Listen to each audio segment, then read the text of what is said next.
The old man had a hobby. He liked to throw the gold beans he earned into the street to make little mountains of gold. He used a shovel to make a big mountain out of them, and then he'd leave the gold behind and walk away. The reason why he did it, because it was too easy for him to make money. At 5 o'clock in the morning, he was already up feeding the chickens, and when he's done with that, he went out into the street to earn gold beans. He saw a boy who had been separated from his family. The old man took off his hat. He put it in his hand and kneaded it, and the hat turned into a rabbit. He hopped into the marketplace and knocked over the rich man's bucket, and knocked down the fruit stall of the merchant, and finally bounced back on top of the boy's head. The old man pressed his hand gently. The rabbit turned back into a hat. This action attracted everyone's attention, and the mother found her lost son. As a thank you, the old man was soon rewarded with a gold coin. He thought, doing good deeds earns you gold beans. The old man was happy to get the golden pea. He ran to the empty space of the castle. He threw the golden beans into the air. The golden beans seemed to have legs, and they were automatically arranged in a pyramid structure. This was the first billion golden beans he had ever earned. The boy next to him looked on in disbelief. He couldn't believe it. This ragged old man was a rich man. The old man stood up and started to make a wish, and prayed that he'd get the same golden pea next time, until the light from the gold reflected on his face. Then he left, and went on to the next golden pea. But no sooner had the old man left, a thief had his eye on the gold beans. But then the king's horse and carriage passed by. The thief stopped immediately. He took off his hat and bowed to the king, and when the king entered the castle, the thief returned to the golden peas. He was just about to do it. The king suddenly returned, and now the old man went back to the marketplace. He saw two women quarreling. The boss couldn't stand it. The old man crowed like a hen, and crowed like a hen. All of a sudden, the neighborhood quieted down. The boss thanked him. He gave him a golden bean. When a crow he kept flew to his side, and plotted another plan to make money. The old man walked quickly to a shop. He picked a string of donuts, and stomped on it and stamped on it. The people around him couldn't understand. What kind of crazy behavior was this? Even the owner was baffled, until all the donuts were crushed. The crows came over and took a bite, played dead and collapsed. The others thought the donuts were poisoned, so they caught him and beat him up. But he didn't know it was the old man's trick.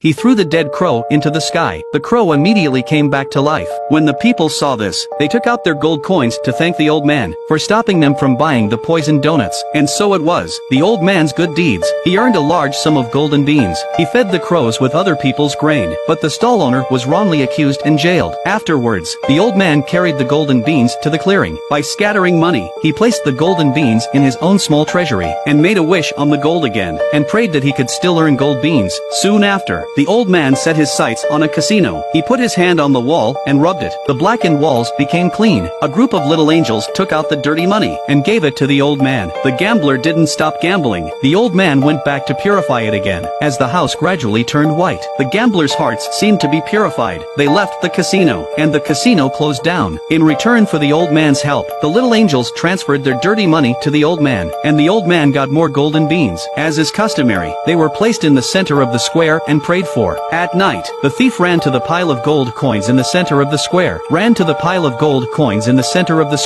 grabbed the gold beans and put them in his pocket. But when he was ready to leave, he couldn't move his legs and feet. It turned out to be the little angel holding his feet. The thief had no choice but to accept his fate. He stayed in the snow all night. The next day, the old man arrived. The thief had to return the stolen gold beans, but he didn't escape the law. He was imprisoned by the king for stealing. When the next spring came, the old man's good deeds, he had accumulated 10,000 golden peas. In the eyes of all who watched, he shoveled the piles of golden beans together, and formed a mountain of gold coins. The king and the people swarmed around. They were ready to see it for themselves. At that very moment, the old man chose to leave quietly. He sent all the gold beans to the palace, to benefit the people in the future. It was his act of charity that moved the king. As a reward for the old man, the king built a large palace for him. The old man eventually changed his fate by doing what he thought was a good deed.